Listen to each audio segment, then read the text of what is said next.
Pero primero quiero llamar lista, es un término hablar. Y vamos a ver que los virus, ustedes podrían decir de que un virus está vivo. Ustedes podrían decir que un virus está vivo. ¿Se podría considerar un ser vivo? Si sí, ¿por qué sí? Si no, ¿por qué no?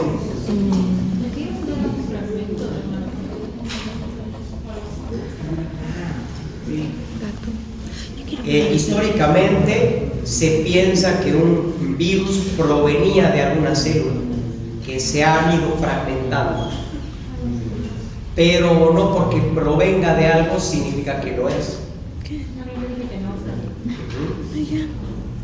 Pero ¿qué creen? ¿Creen que un virus es un organismo vivo?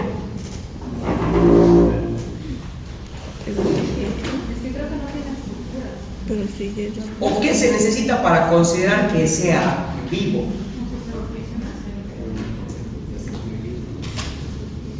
Que cree su propia energía,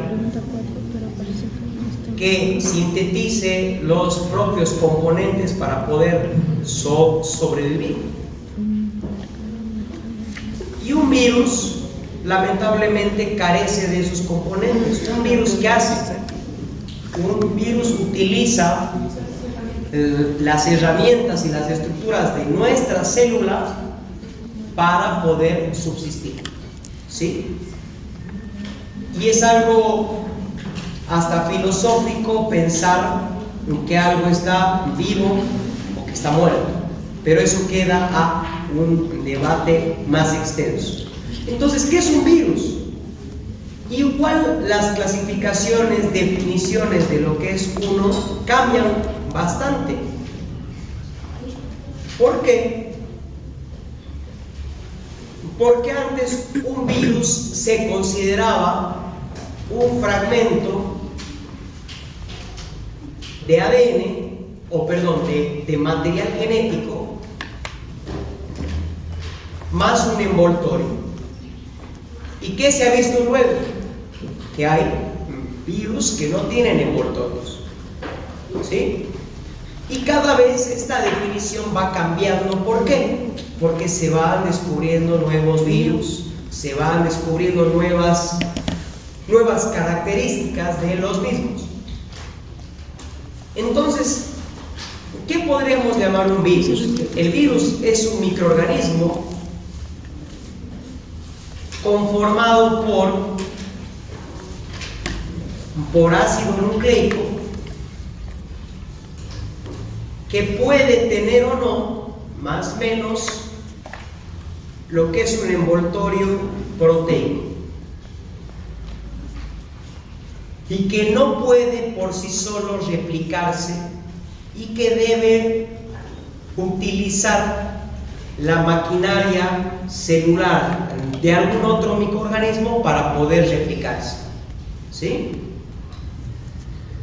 Eso es básicamente un virus. Va a ser un fragmento de ácido nucleico con una cápsula o no, y que necesita de una célula para poder subsistir. Un virus como tal va a ser una sustancia inerte, un ácido nucleico más lo que es una cápside, lo que es un envoltorio y punto final. ¿Cuándo es que empieza su replicación activa? Cuando ingresa a las células. Pueden ser células de un humano, sí. Pueden ser células de una planta, sí. Pueden ser células animales, sí. Y la característica muy importante, que ya les he explicado un poquito, pero ahora quiero hacer énfasis, es que ¿de qué depende que un virus genere enfermedad? ¿De qué creen que bueno, dependa de que un virus genere enfermedad? Un uno que genere una reacción inmune. ¿Qué más? ¿Hay algo más aquí? Su material genético. ¿Qué tiene que ver el material genético? O sea, ¿por qué el virus del resfriado me da síntomas respiratorios? Mientras que el virus de la rabia me da síntomas neurológicos. ¿Por qué uno me da una cosa y por qué otro me da una cosa? Si hemos hablado de que un virus no genera toxinas, no genera endotoxinas, no tiene lipopolisacáridos, ¿de qué depende eso? De que un virus afecte a tal solo. Si un virus no piensa, es una sustancia inerte. Ya, pero ¿qué va a ser ese fragmento de ácido nucleico? ¿Por qué va a ser importante?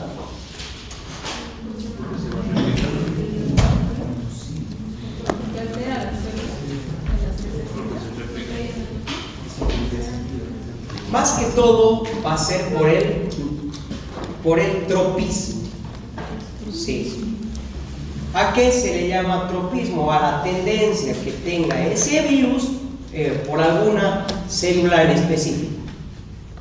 Por ejemplo, el virus de la polio tiene tropismo por las células de la médula espinal. Tropismo, ¿qué significa? Que un virus se puede unir a esas células. Si un virus no se puede unir a una célula, no va a poder entrar en esa célula y no se va a poder replicar. Cuando se replica, lesiona a la célula y la mata. O genera una respuesta inmune que hace que la célula hospedera muera. Pero si ese virus no se puede adherir y no puede ingresar, ¿qué daño va a provocar? Si de repente hay una mutación, que esperamos que no ocurra, con el virus de la influenza, que de repente ya no le gustan las células epiteliales respiratorias y se va a las células del sistema nervioso, ya no va a provocar síntomas respiratorios, va a provocar síntomas neurológicos. Y todo eso va, digamos, determinado del tropismo que tenga ese virus por esa célula. Y doctores, que existen virus que no afectan a los humanos. ¿Por qué creen? Porque esos virus no pueden ingresar a las células humanas y no se pueden replicar y no causan enfermedad. Porque le gusta, porque su digamos, tropismo son células animales. Porque esas células animales contienen receptores que sí los dejan pasar. Si nuestras células dejarían pasar, igual generarían enfermedad. ¿Cuál es el tema? Que no lo hacen. Y nosotros vamos a ver de que hay mecanismos por el cual células no permiten entrar virus. Pero cuando ese microorganismo tiene la llave para poder entrar a las células, sí o sí ese virus se va a replicar. No es que ese virus escoge, no, a mí me gustan las células del sistema nervioso, a mí me gustan las células de tal lado. Simplemente pasa. Es como que el SARS-CoV-2, por ejemplo, el coronavirus, tenía en su membrana lo que era una proteína llamada proteína S, la proteína Spike, que le daba el aspecto de corona. Y justamente esta proteína Spike, ¿qué hacía? Que provocaba la entrada en una célula humana, porque aquí había un receptor que se llamaba receptor AT2. Este virus ingresaba con esta llave y de ahí este virus entraba a la célula. Si no tuviéramos este receptor, ese virus no entra. ¿Y en dónde no teníamos ese receptor? Por ejemplo, en los axones nerviosos, y por eso el COVID no te producía lesión nerviosa. periférica, pero sí había muchos receptores en donde, en el epitelio respiratorio. ¿Por qué? Porque las células del epitelio tienen este receptor. Les pongo otro ejemplo, el VIH. Al VIH le encantan las células CD4. ¿Por qué? Porque los CD4 contienen receptores que el VIH puede utilizar para poder entrar a la célula. Si no tuvieran esos receptores, la persona puede ser inmune. Y hay casos de gente que es inmune al HIV porque por una mutación genética su receptor CD4 no permite la entrada de ese virus. Y si no hay entrada del virus, no hay infección. Y la persona lo tiene por ahí circulando hasta que se muere. Se fragmenta, no se replica directamente, no causa infección. ¿Cuándo hay infección? Cuando hay el ingreso. Cuando le permitimos que este material genético logre replicarse. ¿Y cómo lo hace? Para poder entender cómo lo hace, hay que repasar varios conceptitos como son ARN, ADN. ¿Alguien sabe qué es ARN? Ácido ribonucleico. ¿Para qué sirve? ¿Cuáles son las funciones del ácido ribonucleico? ¿Son las mismas que las que tiene el ADN?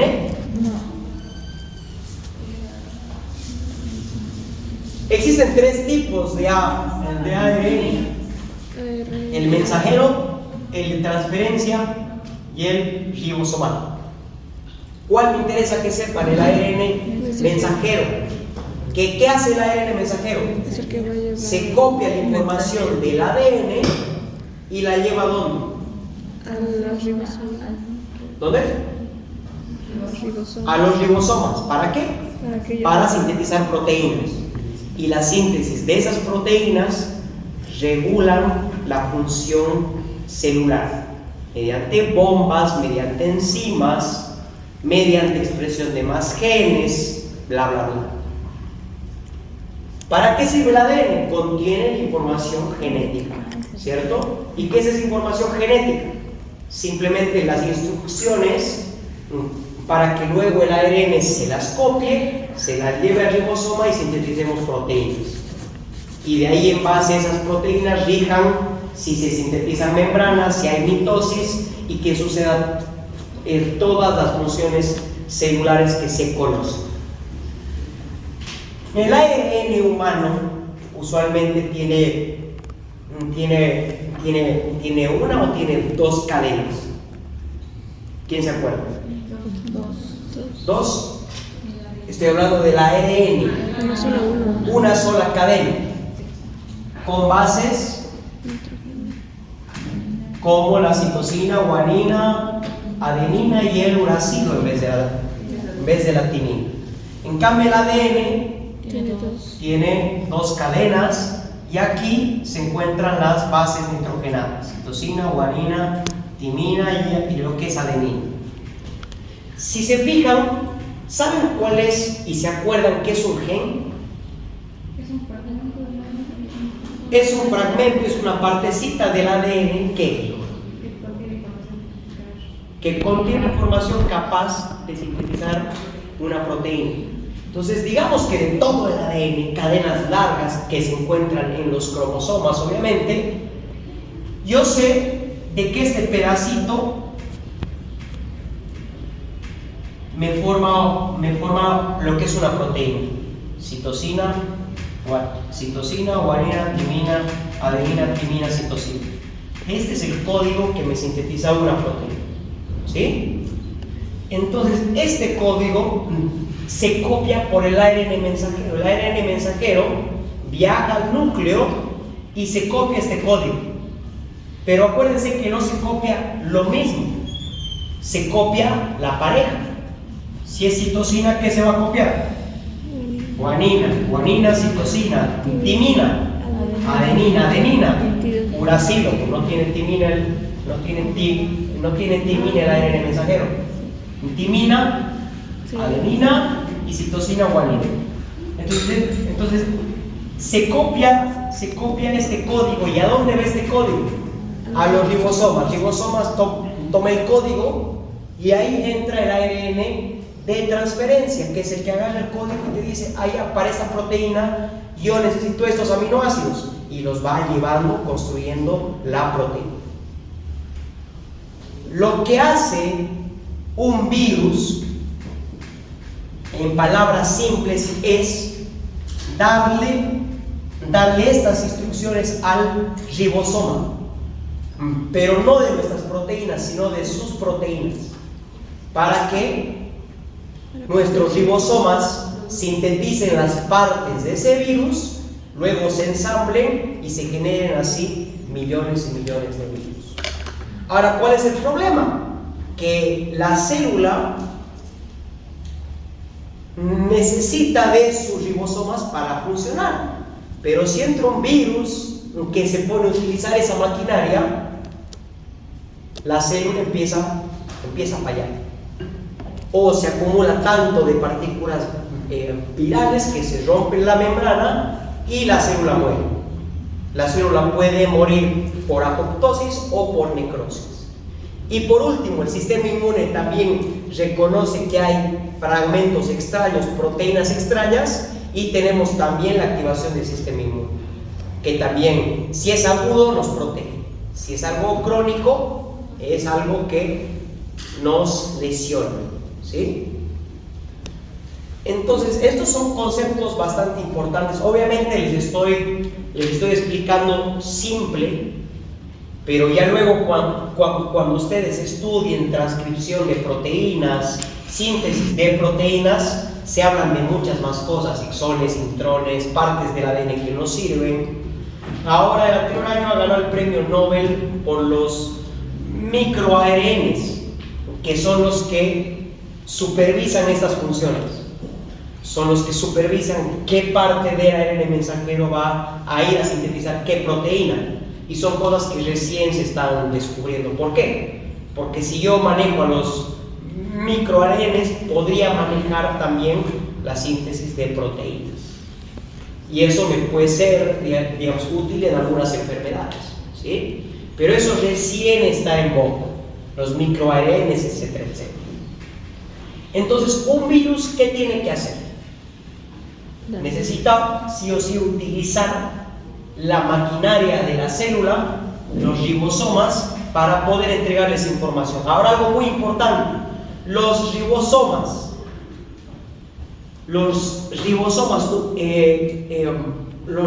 solamente utilizan información de los ARNs, no del ADN, ¿sí? Mi ribosoma solo puede interpretar información de los ARNs, no de los ADNs. Y aquí entramos en un proceso de: yo tengo en los virus una clasificación muy grande: virus que son ADN y los virus ARN. Vamos a ver que hay otra clasificación más de 7, pero para que sepan ahora, yo puedo clasificar en grande a los ADN y a los ARN. Pensemos en los ADN. Yo tengo un virus que tiene una doble cadena, su cápside y su envoltorio. ¿Cómo este material genético es capaz de pasar la información a mi ribosoma? ¿Cómo? Primero tiene que haber un paso intermedio: convertir mi ADN en ARN. ¿Para qué? Para que ese ARN recién vaya al ribosoma, le pase las instrucciones y sintetice las proteínas virales. En cambio, el ARN mensajero simplemente va y le pasa la información al ribosoma sin ningún lío. En cambio, el ADN o estos virus ADN necesitan convertirse primero a ARN. Si es ADN, yo no le puedo llevar las instrucciones directamente a lo que es ese ribosoma. Ese ribosoma no sabe interpretar ADN. ¿Sabe interpretar qué? ARN. Pues tengo que hacer un paso de conversión previo, ¿sí? Y luego vamos a ver que hay los retrovirus, que hacen lo contrario. Son ARN, luego pasan a ser ADN, y de ADN vuelven a lo que es el ARN. Dan una vuelta. ¿Pero por qué? Porque se meten en nuestro propio material genético y se fusionan con nuestro material genético. Entonces, vamos a ver algunas particularidades de cada uno de estos virus, y también lo que ahora vamos a hacer es observar la replicación. ¿Cuál es el ciclo de replicación? Entonces, primero,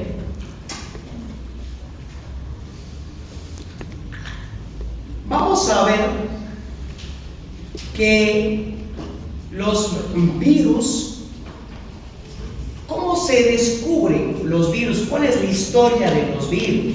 ¿Cómo se descubren?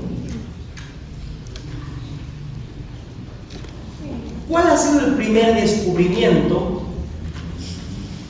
Ha sido por un científico ruso llamado Ivanovsky, que se fija de que las plantas del tabaco se generaban ciertas manchitas, y que había plantas que no tenían estas manchitas, pero cuando la planta con esas manchitas se encontraba cerca de las otras plantas sin las manchitas, esas manchitas pasaban a la planta sana. Fíjense, estamos hablando de 1892. ¿En qué se pensaba?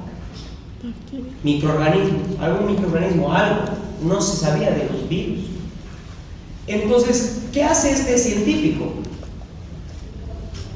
Lava la planta y luego la pasa por filtros de porcelana, y se supone que estos filtros se agarraban todas las bacterias, o sea, las digamos, bacterias, por ser mayores en tamaño, chocaban en este filtro y se quedaban.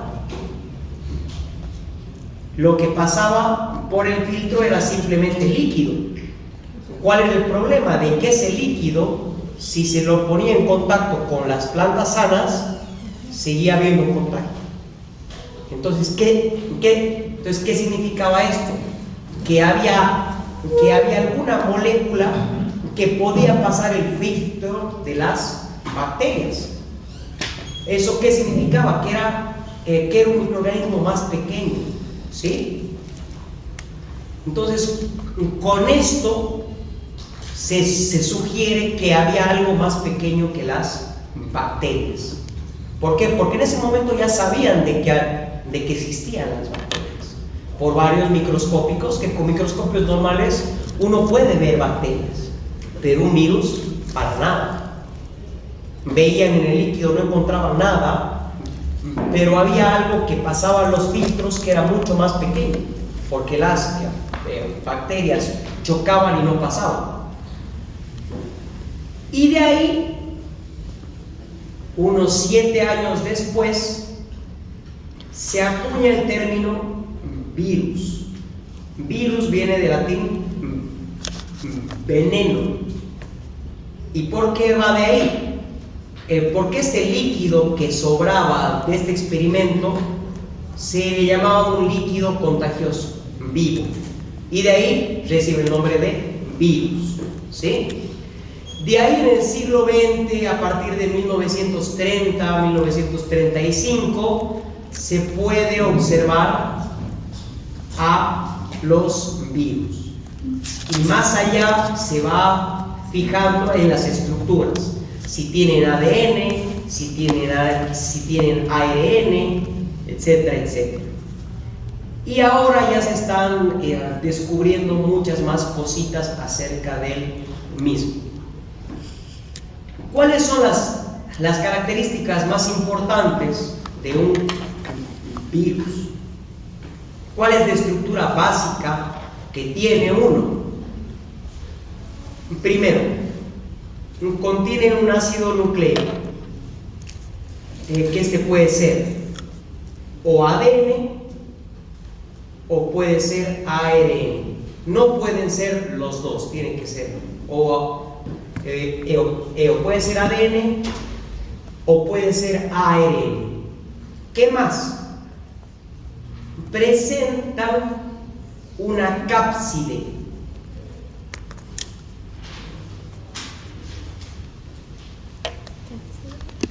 Cápside, que va a ser una envoltura proteica que protege al genoma.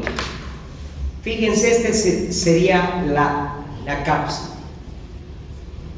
Esta sería la cápside, esta sería la cápside y aquí adentro el material genético. Y hay algunos otros virus que aparte de la cápside contienen una envoltura. Y que la envoltura es una membrana lipídica, ¿sí?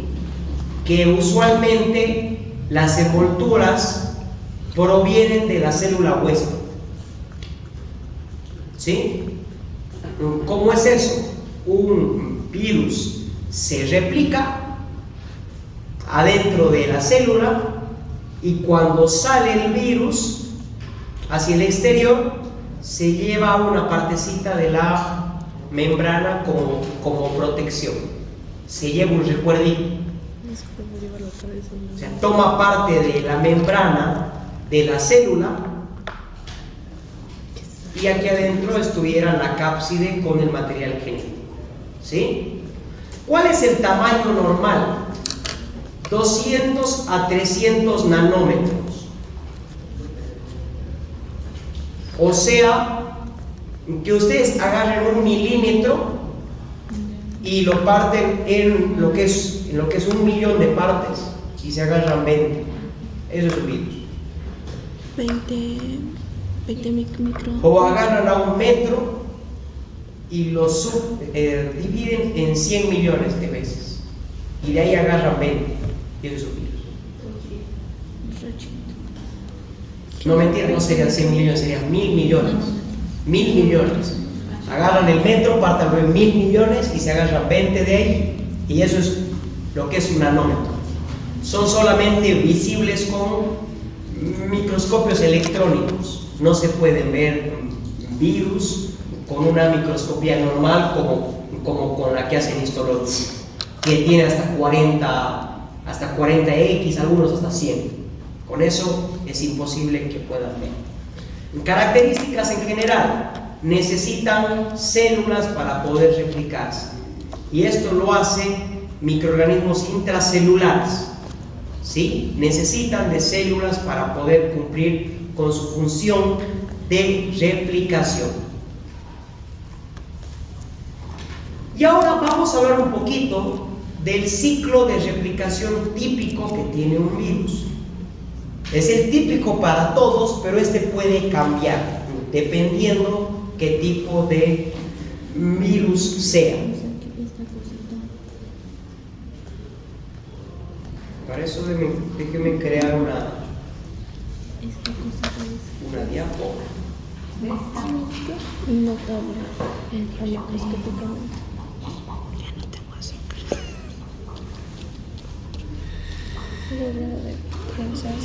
Ahora sí, ¿cuál es el primer paso del ciclo de la replicación? ¿Cuál creen que sea el primer paso? El paso 1, que es lo que es más importante como digamos primer paso para que se replique un virus. Invasión. ¿Qué? Que entre a la célula. Invasión. O lo primero, antes que entre, la unión a receptores. Les he dicho, necesitamos unión a ciertos receptores, ¿sí? Y a este paso se le llama adsorción. ¿Adsorción con qué? Con la letra A. Adsorción. ¿Cuáles pueden ser los receptores? Dependiendo de mi virus. Pueden ser receptores AT2, los receptores específicos del CD4,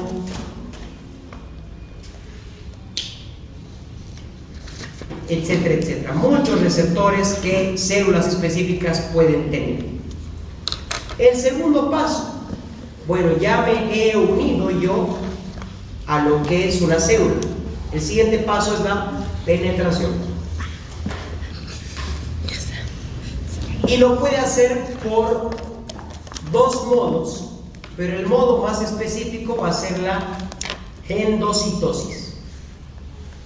¿Sí? La membrana celular, esta es una célula normal y digamos que aquí tiene al virus. Aquí está el virus, un poquito más grande. Entonces, ¿qué pasa? La membrana celular sufre una invaginación y ese virus se fusiona con la membrana y se forma una vesícula que tiene al virus adentro. Y una vez que ese virus ingresa con esa vesícula, aquí lo voy a poner el virus, perdón, aquí el virus, yo tengo el siguiente paso, que es la rotura de esta membrana y la liberación del virus y del material genético. ¿Sí? ¿Y cuál es el otro paso? Es simplemente por fusión. Se fusionan las membranas y se libera el material genético adentro. El tercer paso es Fusión. que ese virus tiene que liberar su material genético. No puede quedarse el material genético con las capas que lo protegen, ya sea su envoltura o la cápside. ¿Y cuál es el paso más importante adentro de la célula? Es la desencapsidación. Es la pérdida de la cápside con la posterior liberación del genoma viral, ya sea ADN o ya sea lo que se la herede. Cuando se libera el material genético, yo entro al paso de replicación y síntesis, que aquí es en donde en serio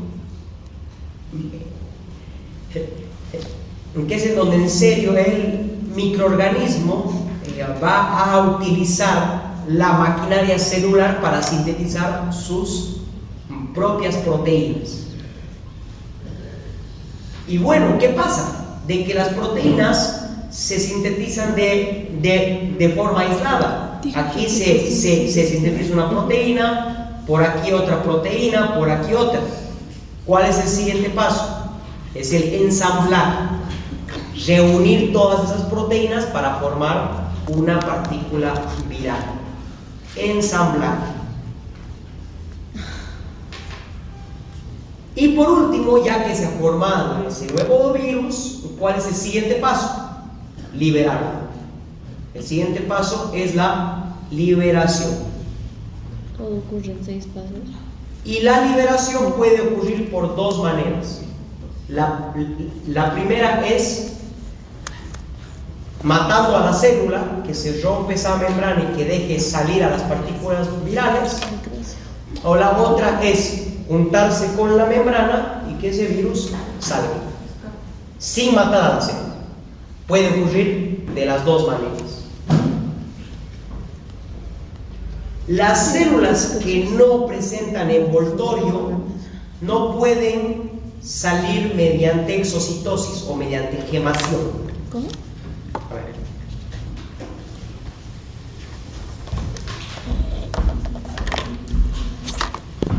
Yo tengo una célula. Esta célula que adentro yo tengo a un virus. Lo voy a poner así. Es un virus que ya se encuentra ensamblado. Es un virus que ya se ha replicado. Y este virus tiene una cápside. ¿Sí? Y si este virus presenta lo que es un envoltorio, ¿cómo les he explicado que se hace el envoltorio? El envoltorio es que este virus venga aquí y se lleve una parte de la membrana. Es como que forme aquí aquí va a estar el virus, se fusione a la membrana y lo que quede es que una partecita de la membrana con el virus adentro. De esta forma la célula puede permanecer viva. ¿Por qué? Porque solamente pierde una partecita y punto final. Pero esto solamente ocurre con los virus con envoltorio, que pueden utilizar ese mecanismo llamado gemación. Ahora, si no hay envoltorio, ¿qué pasa? ¿Qué tiene que hacer ese virus? Aquí pongamos otra célula. Se replica el virus, se replica tanto el virus que altera las funciones celulares y se altera la membrana celular, se rompe y los virus salen hacia afuera. ¿Por qué? Porque se ha roto la membrana celular. Entonces pueden salir por dos procesos distintos. Los sin envoltorio tienen que salir sí o sí rompiendo a la célula. ¿Y qué pasa? Cuando se rompe la célula yo tengo enfermedad. Y justamente ahí empieza el proceso fisiopatológico de las enfermedades virales. ¿Sí? Ahora, si este virus genera también una respuesta inmune, genera síntomas. ¿Sí? ¿Se ha entendido este paso, doctores?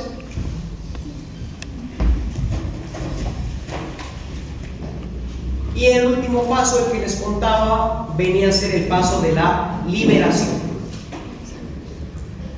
Vamos a tener un pequeño break de 5 minutos, 5, y terminamos, nos falta una diapositiva. ¿Y si terminamos? ¿Y si la terminamos? ¿Y si la terminamos y nos vamos, no? Sí.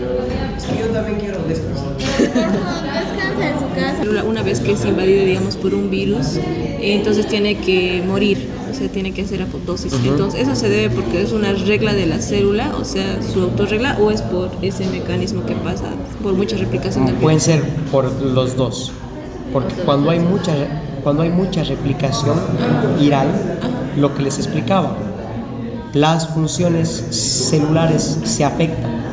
Tampoco es que la célula es inteligente y dice, uy, tenemos un virus, nos autodestruyamos.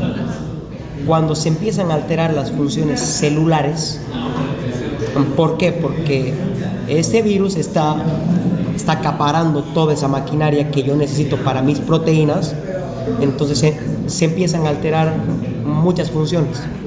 Más que todo hay reducción en ATP, hay aumento en el calcio, en el citosol, lo que produce que se active una cascada de apoptosis iniciada en la mitocondria. Y eso genera apoptosis y que se rompa la célula.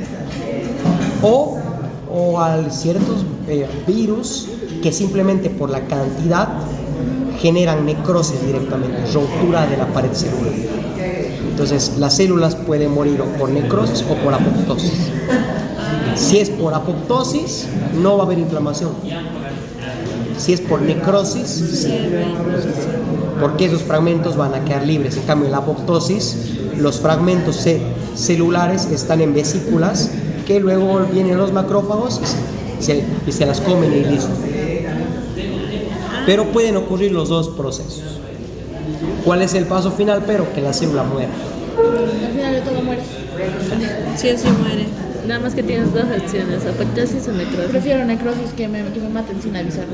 No, pues mejor es apoptosis. No, apoptosis es muerte Sí, programada. sí, O sea, ya sabes cuándo vas a morir. Claro, es programada, pero que no ha sido tan programada porque ha sido activada por un patógeno. No Y los sería macrófagos necrosis. vendrían a... O sea, hay apoptosis fisiológicas, pero hay apoptosis patológicas, de que es un agente que está provocando que te mates. como el cáncer. Como usted. Así.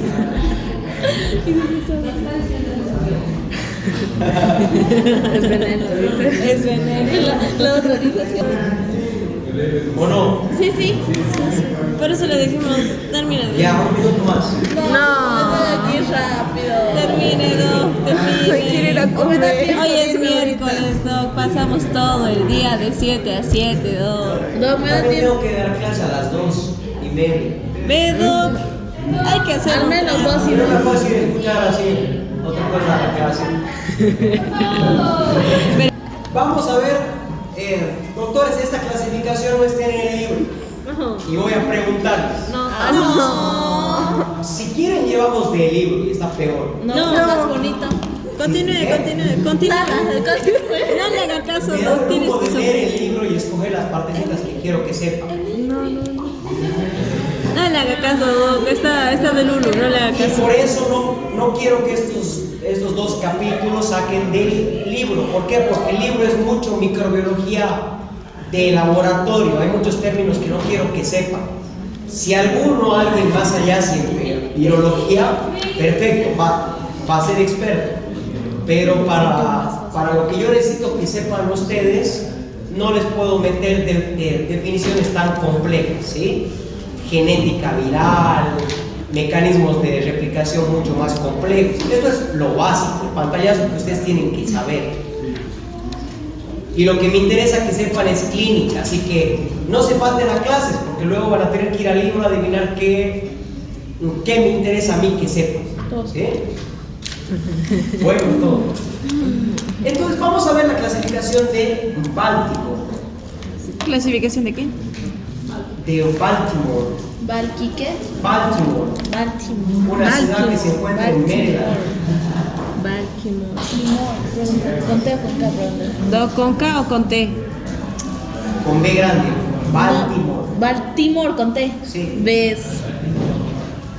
Pero es con B, pues obviamente. Sí, pero hemos dicho con T o con K. Ah, Bueno, entonces, hay algo que ya les tiene que sí o sí quedar claro. Que un virus necesita, para poder replicarse, llevarle información al ribosoma. Llevarle información compatible a lo que es ese ribosoma para poder replicarse. ¿Sí? O a lo que es llevar un ARN mensajero compatible con el ribosoma, porque si ese ribosoma no entiende las instrucciones, no va a sintetizar proteínas. ¿Sí? Entonces es un deber de ese virus llevar un ARN mensajero, el que les pongo aquí, un ARN mensajero que sirva. Entonces vamos a ver que hay una clasificación según el material genético que tiene ese virus. El grupo 1 y el grupo 2 van a ser virus ADN. ¿Sí?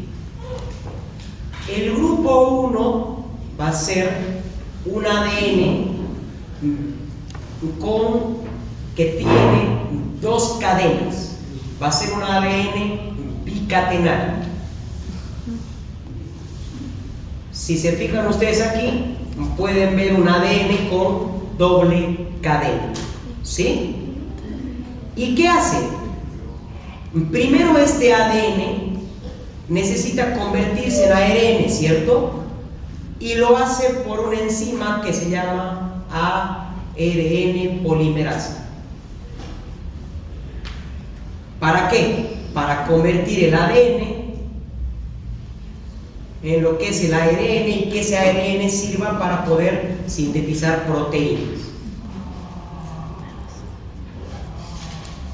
¿Cuáles son los ejemplos de lo que son virus de la clasificación número 1? Aquí tenemos al herpes virus, al virus del herpes.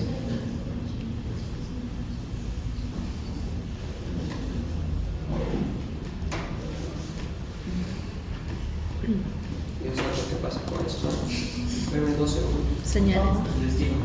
Señales, ¿no? Virus del herpes. Virus del herpes 1, 2, 3, etcétera, etcétera. Son virus que, repito, necesitan de lo que es una enzima, la ARN polimerasa. ¿Para qué? para poder convertir ese ADN en ARN y que ese ARN vaya al ribosoma para que se cumpla con la replicación. Necesitan ARN polimerasa. ¿Y de dónde sacan esta enzima? De la propia célula. Nuestras propias células tienen ARN polimerasa. Aquí tenemos igual a los adenovirus. ¿Alguien ha escuchado hablar de los adenovirus? ¿Nunca? Los adenovirus sí han escuchado hablar de ustedes. Es el virus del resfriado, o es uno de los virus del resfriado. Y tenemos aquí el poxvirus, como la viruela. Si no han escuchado hablar de la viruela es porque ya no existe por las vacunas. Una patología tremendamente mortal. Y aquí está el molusco contagioso también, que es una enfermedad que se puede tipificar de transmisión sexual en algunos casos. ¿Cómo hace este virus? Es un virus de ADN de doble cadena que necesita convertirse en ARN. ¿Cuál es, Doc? ¿Por qué se ve tan chiquito? Ni idea. Estos de aquí. ¿Cuál? Este. Estoy hablando de grupo 1. Este es grupo 1, este es grupo 2. Sí, pero El poxvirus, los adenovirus y los herpesvirus. Esos son los ejemplos de tipo 1. ¿Sí? Virus ADN de doble cadena. Ahora vamos a hablar del grupo 2. Y el grupo 2 tiene una particularidad porque también son ADN, pero son ADN de una sola cadena. ¿Puede haber? Sí, es un ADN viral. Es un ADN de una sola cadena. Fíjense, aquí está. Entonces, ¿cuál es el primer paso? Que el ADN de una cadena se convierta en un ADN de doble cadena. Y esto se hace por una enzima llamada ADN polimerasa. Convierte de una hebra en 2 hebras. Luego de ser ADN, porque aquí ya tenemos un ADN con una cadena doble, ¿cuál es el siguiente paso? Convertir el ADN en ARN. Entonces el siguiente paso es de ADN convertir en ARN, y aquí también ingresa esta misma enzima llamada ARN polimerasa.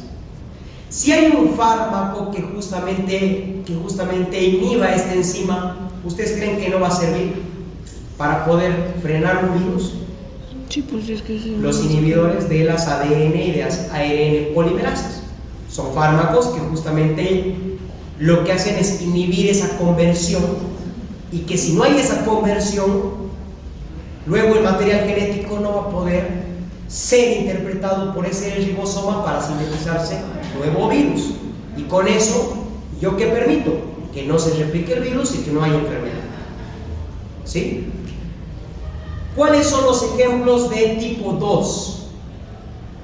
El más frecuente es el parvovirus. ¿Han escuchado hablar del parvovirus? El parvovirus B19 es el más famoso, virus muy común en la población pediátrica. Los pediatras conocen muy bien el parvovirus. Vamos a hablar de qué enfermedad nos produce el parvovirus, ¿sí? Luego tenemos al grupo 3, grupo 4 y grupo 5, que son virus ARN. Ya no estamos hablando que empiezan siendo ADN, sino que empiezan siendo como ADN. Vamos a ver el grupo 3. El grupo 3 lo componen los virus que tienen un ARN bicatenario. O sea, es un ARN pero de doble cadena. ¿Sí? Y como es de doble cadena, no puede ser leído directamente. ¿Por qué? Porque nuestro ribosoma solo permite los ARNs de una cadena. Entonces, ¿cuál es el siguiente paso? Convertir de lo que es una cadena de lo que es dos cadenas en una cadena, en un ARN de lo que es una cadena. Y eso lo hace por una enzima llamada ARN polimerasa. Rompe la cadena doble y se queda con solamente una. Y esa una es la que luego es interpretada por los ribosomas. O sea, esta enzima puede actuar tanto para otorgar y otra cosa para quitar. Son dos hebras. Sí, puede quitar y puede convertir. Las ARN polimerasas lo que hacen al final es generar un ARN que sirva para poder ser interpretado por los ribosomas.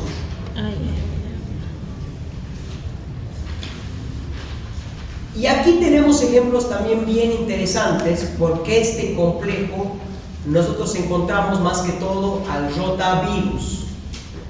¿Alguien sabe qué es el rotavirus? ¿Qué? De las. Eso sería ratavirus. Rotavirus genera diarrea en niños. Y es una de las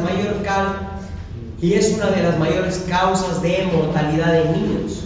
Diarreas hasta que sufren deshidratación, shock hipovolémico y muerte.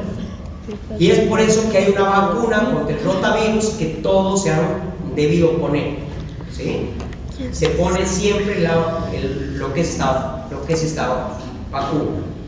Luego tenemos a lo que es el grupo 4. El grupo tiene lo que es un ARN monocatenario. ARN monocatenario. Y este sí no necesita ningún proceso. Simplemente el ARN viene, se libera y se une directamente a los ribosomas. No necesita pasar por ninguna enzima.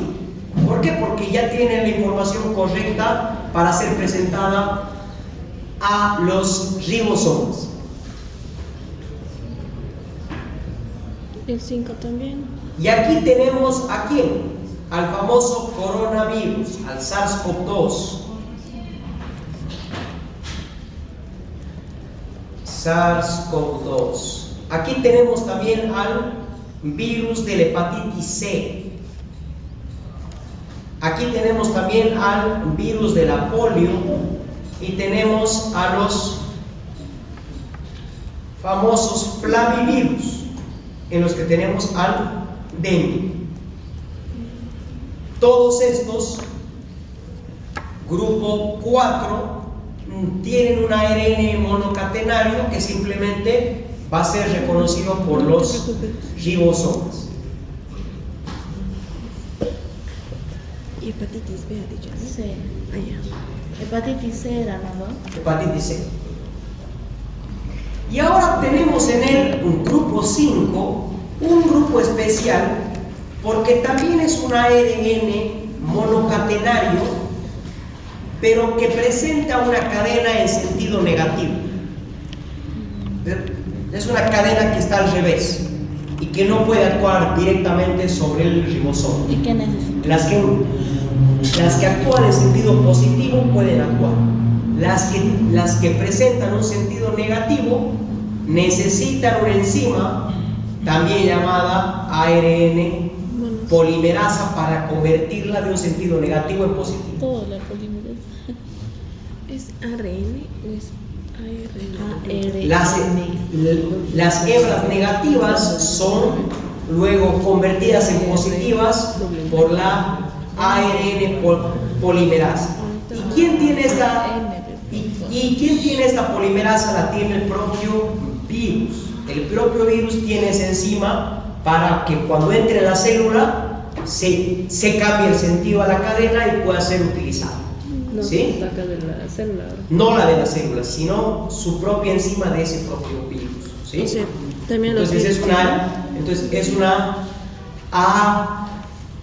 ARN polimerasa viral, no del propio organismo, ¿sí? Y de ahí ese ARN positivo se convierte en proteínas. Y aquí también tenemos varios tipos, quienes se encuentran en el grupo 5. Tenemos al virus de la influenza, el virus de la gripe, que también se le llama. Tenemos aquí el sarampión, la rabia y el ébola, ¿sí? Aquí también está el virus de las paperas. Y por último tenemos el grupo 6 y el grupo 7. Y el que más me interesa que sepan es el grupo 6.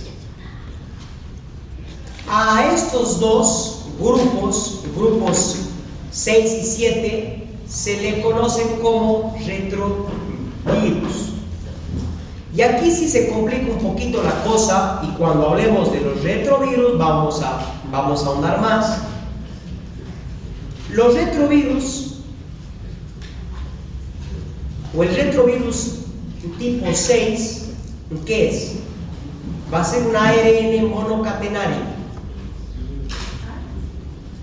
pero que de ARN pasa a ser ADN. O sea, hace lo contrario, porque hasta ahorita les he explicado que si es ADN, tiene que convertirse al ARN, ¿cierto? Y que los ARN simplemente o pierden la cadena, o rotan, o simplemente pasan. En cambio, los retrovirus ARN se convierten de ARN a lo que es el ADN. ¿Cómo lo hacen? Con una enzima llamada transcriptasa inversa. ¿Por qué es inversa? Porque va en sentido contrario de lo que usualmente debería pasar. ¿Y qué pasa? Que al pasar de ARN a lo que es ADN, justamente ese ADN se fusiona con el núcleo de nuestras propias células. Se fusiona el núcleo de una persona que contiene HIV, entonces ese HIV ya está metido en el núcleo, ya está metido en la propia genética de la célula. No es como los otros que simplemente utilizan maquinaria y punto final. En cambio este se mete a las instrucciones, ¿sí? Y cuando es ADN, recién vuelve a pasar a ARN y sigue todo el ciclo. Altera la estructura del ADN de las mismas células, la atacan. Se fusiona con lo que es esa estructura. Ajá. Y luego de ese ADN sale un ARN mensajero que lleva la información para seguirse replicando. Ajá. Y es por eso que el VIH, el hepatitis B son muy difíciles de tratar. ¿Por qué? Porque la información genética no está rodando por ahí, ya se ha metido en el núcleo. Es más complejo. ¿Sí? Y aquí tenemos como ejemplo del 6, tenemos al HIV y también al HTLV,